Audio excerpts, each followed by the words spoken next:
পৰিস্থিতি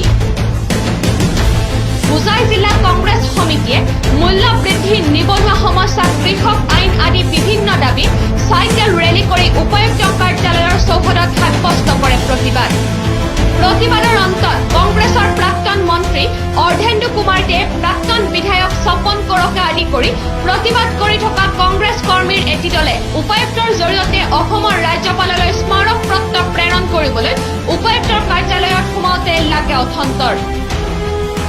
হোজাই জিলা উপায়ুক্তই কংগ্ৰেছ কৰ্মীক গুৰুত্ব নিদিয়াৰ অভিযোগ তুলি উপায়ুক্তক স্মাৰক পত্ৰ নিদি উপায়ুক্ত মুৰ্দাবাদৰ লগতে চৰকাৰ বিৰোধী শ্লোগানেৰে উত্তাল কৰি তোলে উপায়ুক্তৰ চৌহদ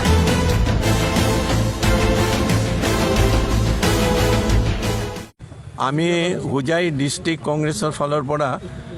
আমাৰ এপিসিসি এবং এআইসিসিৰ নিৰ্দেশক্ৰমে মূল্যবৃদ্ধি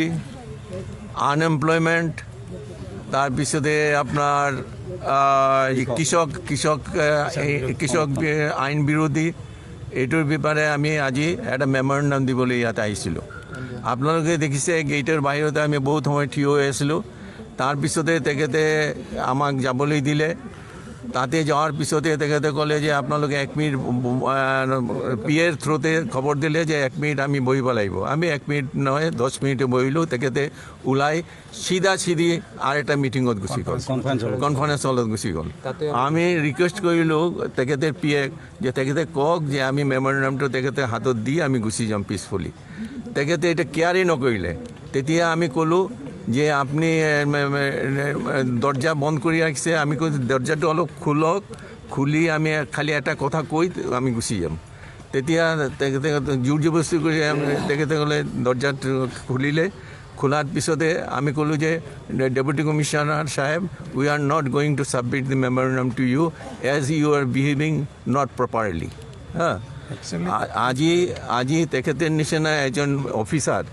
যি অফিচাৰে ডেমক্ৰেচিৰ প্ৰতি অনাৰ দিব লাগে সন্মান দিব লাগে আজি আমাৰ জেনুইন যেটা ডিমাণ্ড যেটো আমাৰ পিপুলৰ ডিমাণ্ড যেটো এই ডিমাণ্ডবিলাক ৰাজ্যপালৰ ওচৰতে আমি পঠাবলৈ তেখেতে থ্ৰুতে এটা মেমোৰেণ্ডাম আকাৰে আমি পঠাবলৈ আমি আহিছিলোঁ কিন্তু তেখেতে সেইটো ডিছনাৰ কৰিলে তাৰোপৰি অতিৰিক্ত উপায়ুক্তকো দুৰ্ব্যৱহাৰ কৰে কংগ্ৰেছ কৰ্মীয়ে লংকাৰ পৰা ভূপেন্দ্ৰ সিং বাবু এনি ভাৰত।